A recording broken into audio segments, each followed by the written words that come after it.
This is episode number 41 of the Gashouse Gang. Can you believe it? We've already done 41 of these bad boys. Welcome in alongside of Bernie Miklasz. I'm Matt Pauley. We are brought to you by Saliga Heating and Cooling.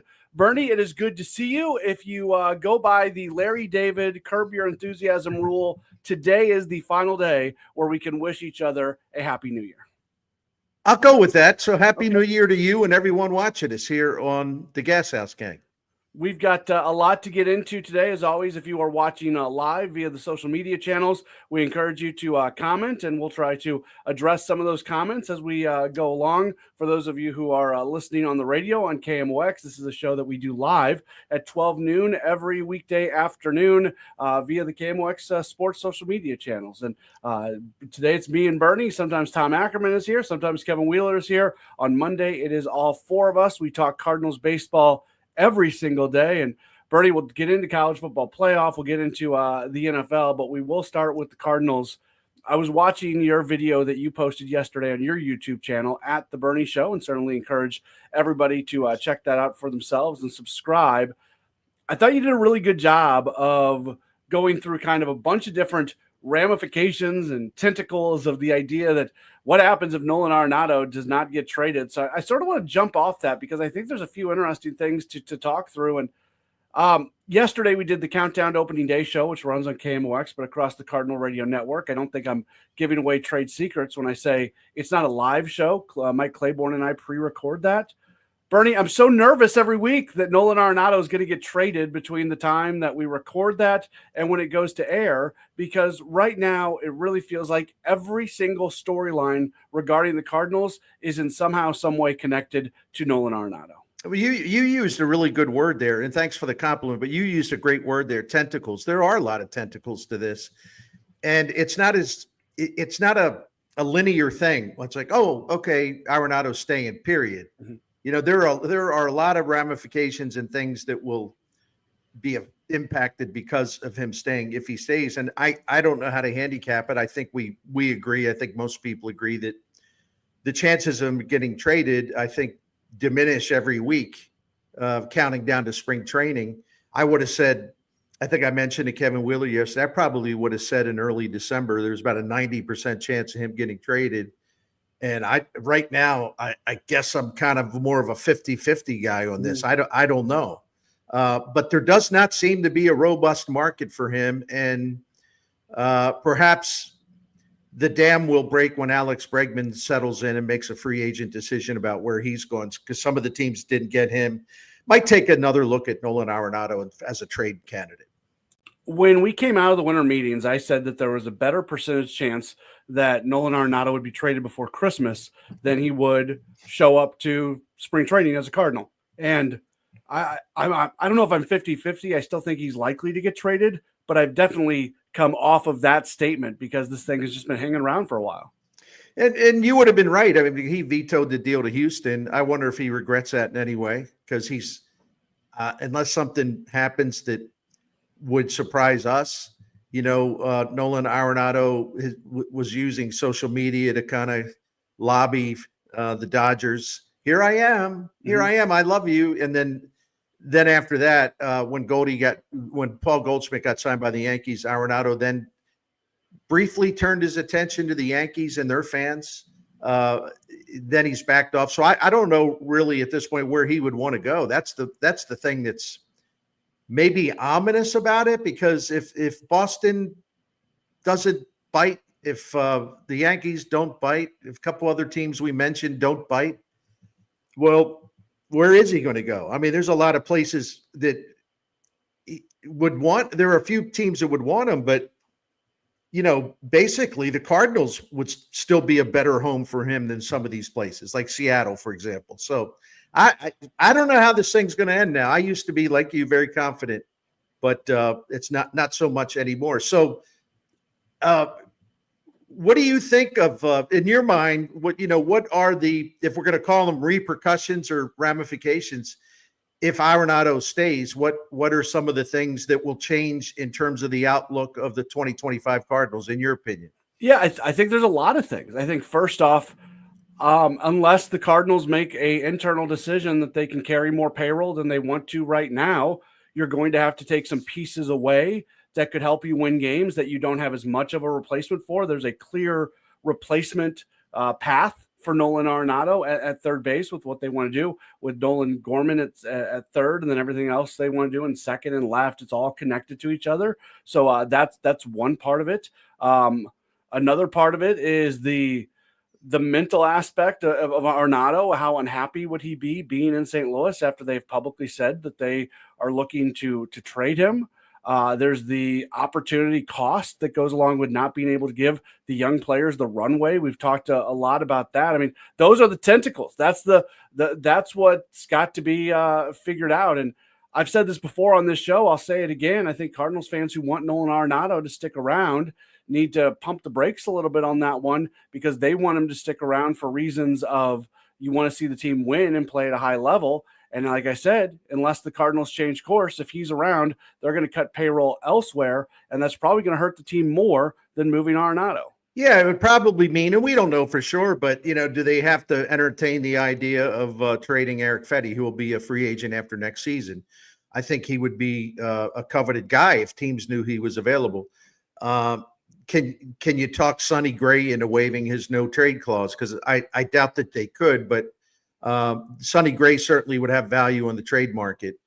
Situation whether this would influence the Cardinals' decision on Ryan Helsley. He'll make about a little bit under $8 million this coming season in his final year of the arbitration process.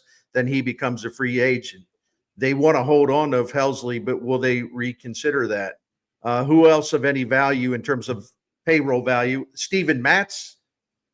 Is there a market for him? The liability is limited because he's only got 1 year left on that 4-year deal.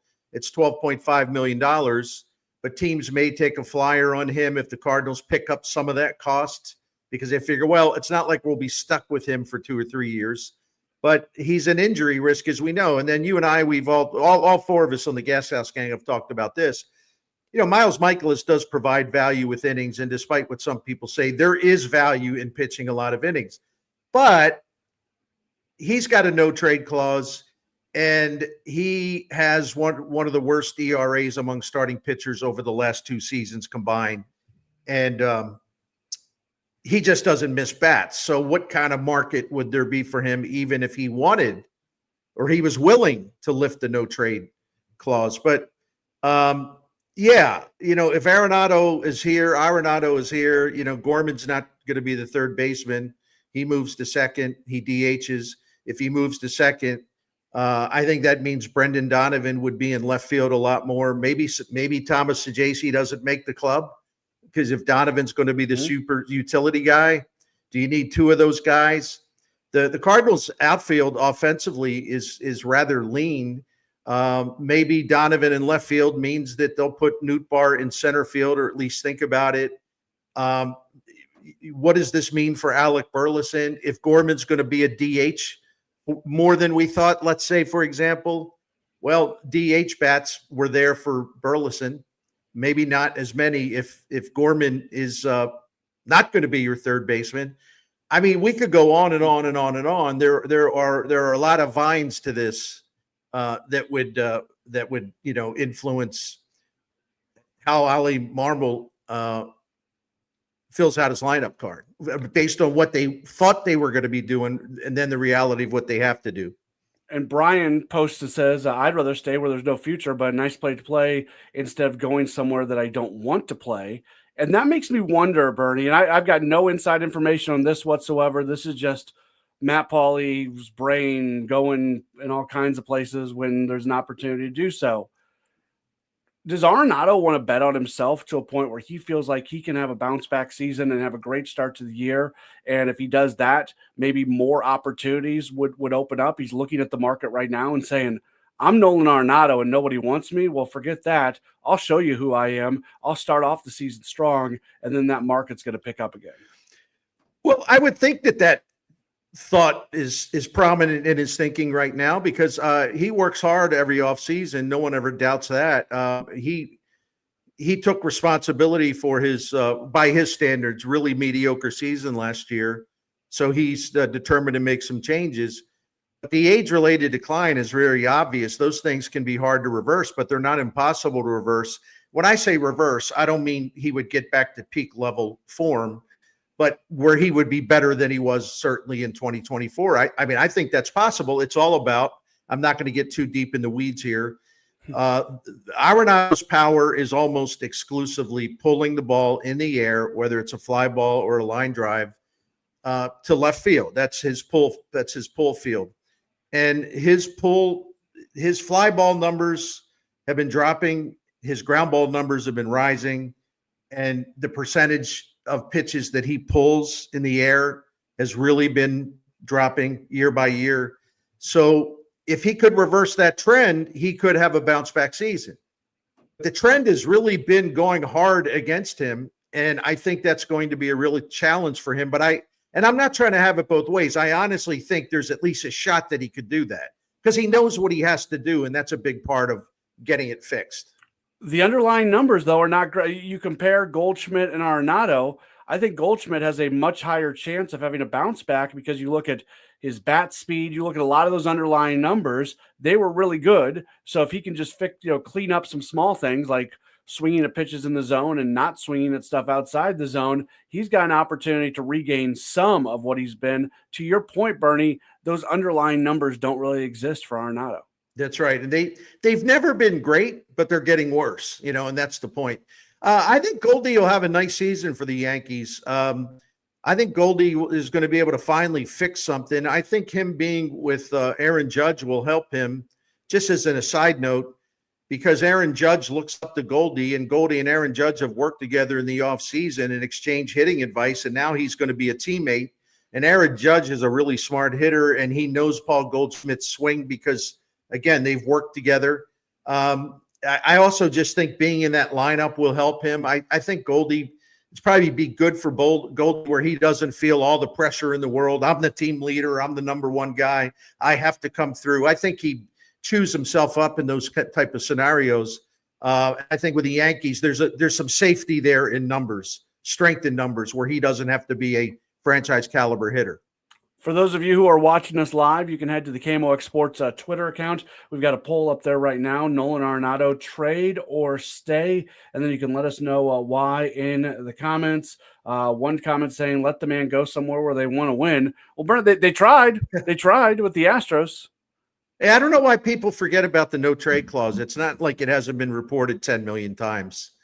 Yeah. That he has the veto power over any deal. It's not as easy as just trade him. Trade him in a way that he'll say, yeah, I'll go there, as opposed to, no, I won't go there.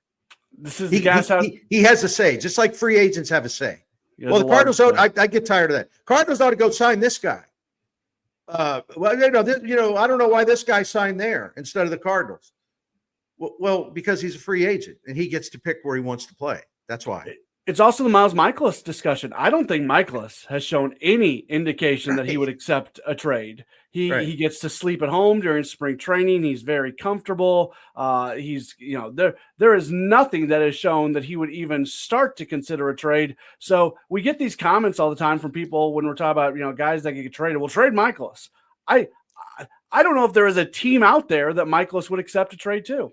Well, and I'm speaking for you, my friend, and correct me if I'm wrong, but I know I'm right because you and I talk a lot. But are we in favor of the Cardinals trading Arenado? 100%. Are we in favor of the Cardinals hypothetically trading Miklasz? 100%. Are we in favor of the Cardinals trading Steven Matz? 100%. But are we in favor of Sonny Gray, the Cardinals getting a windfall, trading him? Would we be in favor of that? Maybe not 100%, but we would be in favor of that because it fits their soft rebuild.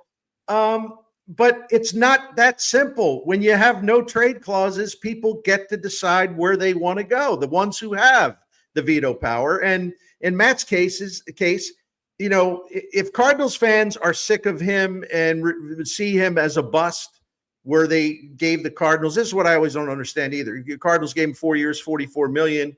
He has, relatively speaking, made few starts over the first 3 years. He's been okay out of the bullpen. But all Cardinals fans, if you took a vote, I think 98% at least would say, yeah, get rid of Matz.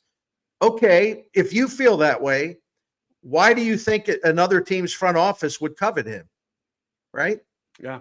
He He keeps getting connected to Toronto. I feel like that could happen. maybe He could end up back there. Yeah. Oh, yeah. There might be a market for him because again, it's only a 1-year liability. It's not a long-term anchor on you. So and he had some success in Toronto before. Right. There's some other things there. So Sure. We are the Gashouse Gang. That's Bernie Miklasz. I'm Matt Pauley. Bernie, we are being brought to you by, like we are every day, by just a great local company in St. Louis, Saliga Heating and Cooling. I'm always proud to represent Saliga Heating and Cooling. You know, the Miklasz family has been calling Saliga Heating and Cooling for 16 years, and they've helped us out a lot. And we trust them 100%. Really impressed with their knowledge and their professionalism and their class, their reliability. The integrity part is huge because, listen, unless those of you who are calling a heating and cooling service to look at a potential problem that could cost you a lot of money, people that aren't trained in this area would be vulnerable to kind of getting hustled, right? But Saliga Heating and Cooling doesn't do that. There have been situations where they probably could have talked us into buying a new boiler, which in fact we were ready to do. And then they told us, well, you know, you don't really need one yet. This one's old. Yeah, but you got a couple more years there. So hold off on this. Everything will be fine for at least a couple more years and we'll check back. See, that's what this independent American Standard heating and air conditioning dealer does. You can count on them when they come into your home and they give you advice because it's honest advice. You know why? Because they want to keep your business. They want to enlist you as a Saliga client. They've been around since 1927. Dan Saliga is the fourth generation owner and operator of this family business. In addition to the American Standard equipment, they have a maintenance program called the Priority Club. Become a member of that. I highly recommend it. It's got a lot of benefits. And if you go to SaligaHeatingandCooling.com, you'll see what those benefits are. It's worth the cost, and the cost is not prohibitive, far from it. And it's not too late to make sure everything's okay with your winter heat. Things are going to get worse here. So anyway, go to SaligaHeatingandCooling.com, SaligaHeatingandCooling.com to find out more about all of these things. And financial options are available subject to credit approval. Thank you. That's Bernie Miklasz. I'm Matt Pauley. It's the Gashouse Gang presented by Saliga Heating and Cooling. Want to get into the college football playoff a little bit, Bernie. Want to go through two different topics on this. Sure. First off, whether or not this thing needs to be tweaked a little bit, and also not the downfall, but certainly not the impact that we thought we would see from SEC teams. Let's start with the actual bracket and the way this is set up. And it's already being reported that they are going to look at possibly doing a true bracket where the top four teams, no matter if they're conference champions or not, are going to be the four teams getting the bye. So that way there's not some funky stuff going on where you can have a better path as a worse seed. I don't know. I've generally liked the playoff. When you look at what the matchups would have been if you did that, I didn't think it was that much more overly compelling, but I do think it would be more fair if they went through that process. I'm very confident that they'll tweak it and, remove a couple of things that made them look bad this year, which is, for example, Penn State having an easier path to the semifinals than Oregon, where Penn State was Penn State was a runner-up in the Big Ten. Oregon won the Big Ten and were undefeated. So why did they warrant an easier road to the semifinals? It's because of the system they put in. It's because of teams are getting buys that don't deserve buys, and because they're honoring this thing that was part of the original format where it's like, well, the conference champions, they receive an automatic bye. All conference champions are not created equal. I mean, I think that's pretty obvious. So they need to change that. I think they will change the seeding. They will change the bye format and try to get more equitable matchups early on. I don't think there's any controversy there. I think that's something they realize they're just going to have to do for the credibility of the tournament. Yeah, it's easy. And the only thing that scares me, Bernie, is they have to get unanimous approval. So are the Big 12 people, are the ACC people going to be all in on that? Well, I think they like TV revenue. I'm pretty sure that they do. And if they can tweak the system while also maybe expanding the tournament field over the next couple of years, it'll mean a lot more TV money for people that might be doubters within who are looking after their self-interest. And I also think, one thing that this year's tournament, I think, has shown us is that these teams with inferiority complexes need to just quit worrying about tweaks to the system because, it might negatively affect us. Listen, Arizona State proved it. Some other teams will prove it. You get in the tournament, you got a chance to beat anybody. Mm-hmm. If you think you're that damn good and you're worthy of a bye or special treatment, you think you deserve elite status because you won a conference that's mediocre, well, you shouldn't worry about who you're going to have to play right away. You should be confident to back it up by knocking the other guy's rear end down and declaring victory. So you can't have it both ways. You can't be whining about poor little us. We're going to get screwed. We don't have to stand behind any other conference. Why should we do that? Well, again, shut up and go beat some of these teams. And then you can show us how good you are. Other than that, I don't want to hear about it, especially from the ACC. At least the Big 12 rep this year, Arizona State, acquitted itself very, very well. Should have beat Texas, almost did. Texas pulled an escape. And got some help as well. I mean, where are you at on that target? It was clearly targeting. I think the only argument is, do you call it in that situation or not? Listen, I don't know what Kevin Wheeler and I were talking about this yesterday. I don't know what targeting is anymore. I don't even understand the process. They never explain the other flaw. It's a deeply flawed system because it's so subjective. And I realize these decisions have to be made quickly. And I realize that one set of eyes sees targeting, and I'm talking about officials, and another set of eyes might not see targeting. But one of the flaws in assessing targeting is that they don't explain why they reached the decision. Like the other day, it would have been great to get an explanation. There was no targeting because of this. This is what we saw. All right, this is why we made the decision. So they keep the public in the dark, and no wonder why football fans across America are howling about that. That's another thing that needs to be adjusted or reformed before next season. You just can't have this willy-nilly targeting system in place. I also think that this has been my philosophy for a long time. There are a lot of plays in a football game, and I never get into this like where it comes down to one play. Mm-hmm. Well, it's like, that team got totally jobbed. But wait a minute, how many plays did they run from scrimmage? How many times do they have to stop the other team? Yeah, it's never all about one play. But I thought that was an egregious error. But I'm not going to give Arizona State an excuse. It's the Gashouse Gang. We are presented by Saliga Heating and Cooling. It feels like the other big narrative coming out of this college football playoff. There's only one SEC team here in this final grouping of 4. And Bernie, they've been an SEC team for about 15 minutes. Yeah, things are really changing in the SEC. I think the NIL and the transfer portal have not completely leveled the playing field, but it's reducing the gap from the superpowers and others where, the SEC, which has had a very rough season and a very rough postseason so far. And again, like you pointed out, Texas may get to the championship, which would mean an SEC team in there. But number one, Ohio State's going to pound them. And number two, Texas was a Big 12 team last year, his first year in the conference. So I don't know that they fly the SEC flag fully yet. But I was looking at some recruiting stuff about 4- and 5-star recruits, and the SEC still pretty much dominates in that area, getting the most elite recruits from top to bottom. The SEC gets more of those players than any other conference. It's not even close. But here's the deal.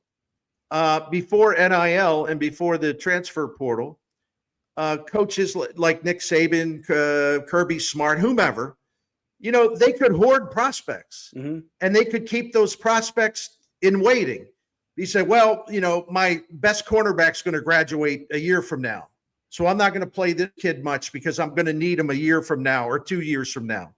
where they sort of parse out the playing time based on their current roster, where they keep kids in reserve and standing around practicing but not playing much. Well, kids don't have to stand around and watch now. If you're a coveted recruit and you go to Alabama, or you just name your SEC school, and you're not playing, and you could go somewhere else in a really good place, by the way, and you'd get paid and you can transfer immediately, and then you're on the field as a starting player the next season. I mean, that's what I mean, how it's kind of evened it out a little bit. Like Notre Dame yesterday, I don't want to go into the full details. Notre Dame wins. They beat Georgia yesterday with a lot of help from transfers. Ton of transfers. Including the kid that returned the kickoff for the touchdown. I mean, Notre Dame's incoming transfers were all over that victory. So that's just another anecdotal evidence. So anyway, the SEC has talent. They just can't hoard it the way they used to, which worked to their great advantage. I think the gap is narrowing. I mean, I'm not really big about overreacting to bowl games. I'm not talking about playoff games, bowl games, because I don't know each team's motivation level going in. I just don't. But the fact is, it's been a 1-5 bowl season for the SEC or 1-4 or 1-5 against the Big Ten. And if Texas loses to Ohio State, you can make it 1-5 or 1-6, whatever it is. The other thing, and if I could continue here, and I apologize for going long, but the other thing that to me doesn't get talked about enough, it isn't just the matter that the other teams, because of the transfer portal and NIL, have narrowed that gap between their conference and the SEC. The other thing that doesn't get enough attention is that because of the transfer portal and NIL, other teams in the SEC have used the system to get a lot better. I think the irony of this, all the people out there like slamming the SEC and making fun of the SEC, I get it. But when you look at teams like Mizzou, Ole Miss, South Carolina, Vanderbilt, that's just four. They have a much better chance of being a really good team in the SEC now, and they've actually proved that the last couple of years. In fact, Ole Miss and Mizzou have as many wins the last two seasons as Alabama. Ole Miss and Mizzou are only 2 of 7 power conference teams that have won 10-plus games the last 2 years. Mizzou and Ole Miss a few years ago, they had Matt Luke as the head coach. Nobody was going to games. Mizzou, we all know about. Those two coaches, Kiffin and Drinkwitz, and I think Shane Beamer at South Carolina and Vanderbilt as well, they've used this current system to their advantage to be more competitive in the SEC. So the bottom half of the SEC, or that real soft middle, isn't as soft anymore. The bottom isn't as soft anymore. So that puts the powers of the conference, the ones that we look to as powers, that puts them at greater risk when they're taking on these teams in conference play. LSU, a good example, losing to Florida, losing to who else they lose to? They lost to somebody they shouldn't have lost to. But there's a lot more risk now. It used to be the top teams were the top teams. They only had to worry about losing to each other, like Alabama versus LSU, Georgia versus Alabama. Now they can't take anybody for granted in this league. Look at Vandy. That should have proved that to everybody. I also think priorities have changed a little bit, Bernie. Like, let's go to a fake utopian world. Players haven't been getting paid up until now. I know that's not true, but let's just pretend for a second that players are not getting paid under the table. If you are a top tier player, well, the thing that can be sold to you is the stadiums, the facilities, the TV, all that sort of stuff. And that's where the big time SEC schools are able to be in front of everybody. Well, now if money is the most important thing, there's going to be a lot of schools that can offer kids money, and they can, you're re-recruiting your team on an every year basis. And if a kid didn't get as much playing time as they want, they can go get another, they can go more money across the street. Yeah. So that's what the power of the NIL has done. And listen, top programs, there's been a lot of money slipped under the table for decades. Yeah. So, you and I know this, I'm still charmed by the people that really still think somehow this is like a pristine, virtuous amateur sport. It's not. and actually I'm good with that because these players have been the ones for decades making the money for all these coaches and all these programs and all these conferences, and they've never got a cut. So let them eat, let them eat. And it's actually better for competitive balance this way. See, I always like it when fans complain. It's like, well, it's the same old teams every year. It's all we can count on it every year. You got the ruling class teams, and it's every single year. It's boring. Well, this new system is changing that. Mm-hmm. But yet the same people are still complaining. Complaining about what? I don't know. But by the way, Bernie, it's not boring because look at TV ratings. When the blue bloods of college basketball and college football are playing, the ratings are at its highest. So when people say they get sick of seeing the same teams doing it, I call BS on that. Well, I agree with you. And I do think, though, that I think it's healthy. And the irony, of course, Greg Sankey was one of the leaders of, driving through this new playoff format. See, he believed, I think, maybe the one mistake he made in this, he believed that the SEC would still be the ruling class. I don't think he understood the impact of NIL and the transfer portal. But he was one of the people pushing for an expanded playoff. And because of the expanded playoff, at least for right now, it's kind of hurt the SEC. They didn't get as many teams as they wanted, or they thought they would. They thought they would still continue to kick everybody to the curb. It hasn't worked out that way. Their teams, other than Texas, have gotten thrashed in this year's tournament. And Texas was very lucky to get by Arizona State after blowing a huge lead in the fourth quarter. But the point is, I think it's healthy for the sport to have every region represented rather than the Deep South. And in the Deep South, that would include, Clemson and that not just the SEC, like Clemson for a long time was a powerful program. They're kind of in the SEC footprint, even though they're not in the SEC. And there's some other teams that belong. But I think it's great to have Notre Dame in there. I think it's great to have teams from the Midwest in there. I think it's great to have Texas in there again. They're from the Southwest. I mean, you see regional representation, and I think as the years go by and that gap narrows between the previous heavyweights or the historic heavyweights and some challengers who now have the NIL and the transfer portal, I think we'll see more representation geographically. And I think it's good to have people engaged in every part of the country, like the old Pac-12, Pac-10, Pac-12 people. They basically went into the last few seasons of the previous system knowing that basically there's no chance. Yeah. Or Pete Carroll, Reggie Bush, USC was the last time that league mattered. Yeah. So the Pac, you rendered the entire West Coast irrelevant, other than the teams that came along later, like Washington and Oregon. I don't think that's good for the sport. So I like seeing fans and teams from all parts of the country if they earn their way in, right? It's the Gashouse Gang. We are presented, Bernie, by our friends over at Saliga Heating and Cooling. Yeah, one thing about Saliga Heating and Cooling is, and I'm going to talk about this again because we're getting all this bad weather, and who knows? It could be a harsh winter.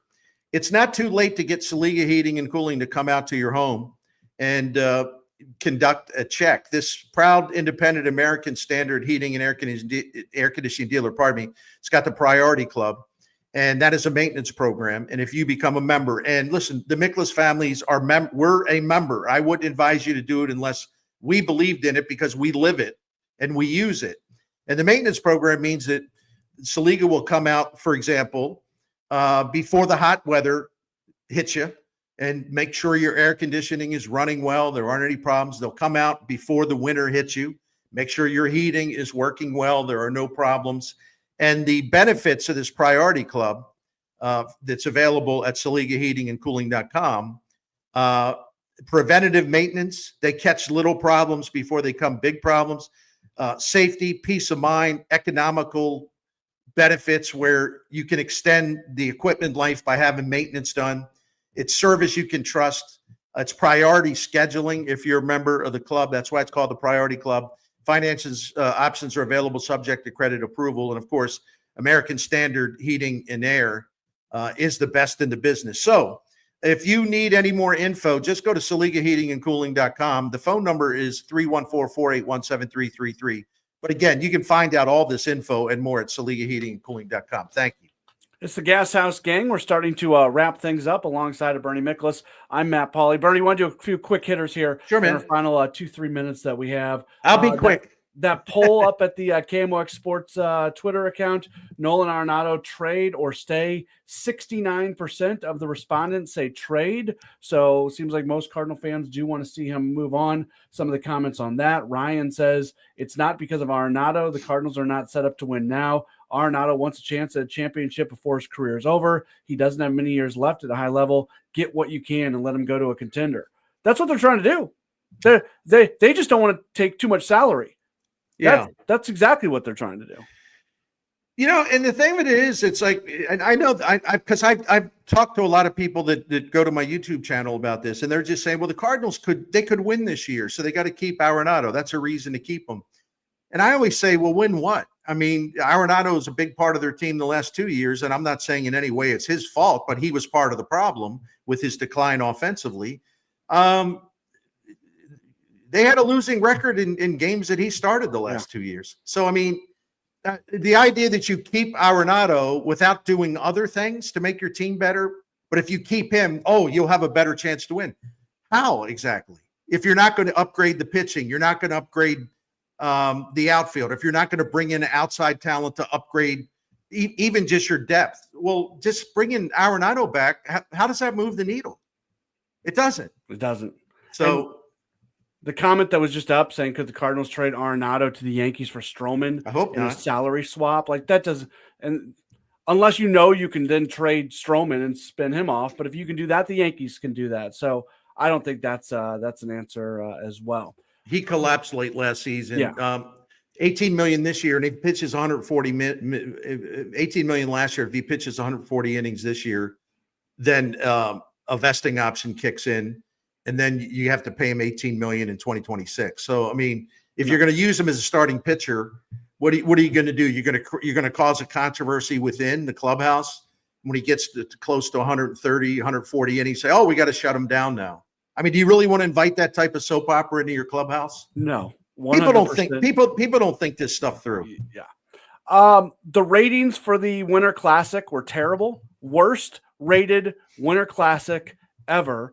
The NHL moved it from New Year's Day to New Year's Eve, Bernie. I understood the concept of it because they were trying to avoid everything going on TV on New Year's Day. But my goodness, I don't know if there was a worse time than 4:00 on New Year's Eve. Nobody can watch that thing.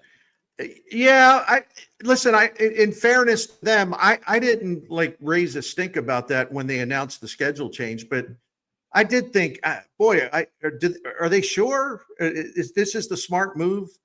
And I think we have our answer. It was not the smart move. You're right, man. At 4:00, depending where you live, especially, I mean, people are getting ready to go out on the town or getting ready to host their own parties. I mean, they're running to the store last minute. They're making sure that that they're picking up their fancy clothes from the dry cleaner or whatever. I mean, nobody's going to New Year's Day. Everyone's lazy. Everyone's in a mood to just kick back and eat and drink and be merry. Yeah, New Year's Eve. Not a good gamble, man. It didn't work.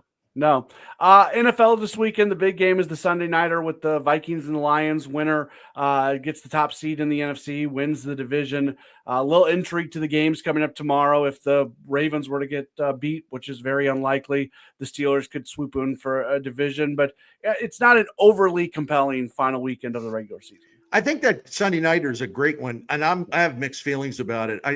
I think Minnesota's got an excellent chance to win the game just because Detroit's really, really, really, really beat up. And the Minnesota defense is sort of the secret formula.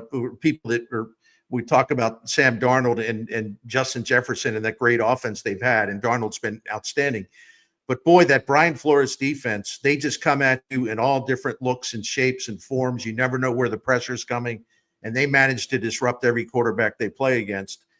With all the injuries the Lions have, I think they're vulnerable. Let's just see if Minnesota can rise to the occasion and get it done. I think they can, but am I 100% confident? Of course not, but I think they can. Bernie, have a wonderful weekend. All of our viewers and listeners, I hope they have a wonderful weekend as well. Matt, we'll talk to you Monday here on the Gashouse Gang with Tom Ackerman and our guy, Kevin Wheeler. You and me, the foursome, will reunite as we do every Monday. That's Bernie Miklasz. I'm Matt Pauley. This has been the Gashouse Gang presented by Saliga Heating and Cooling.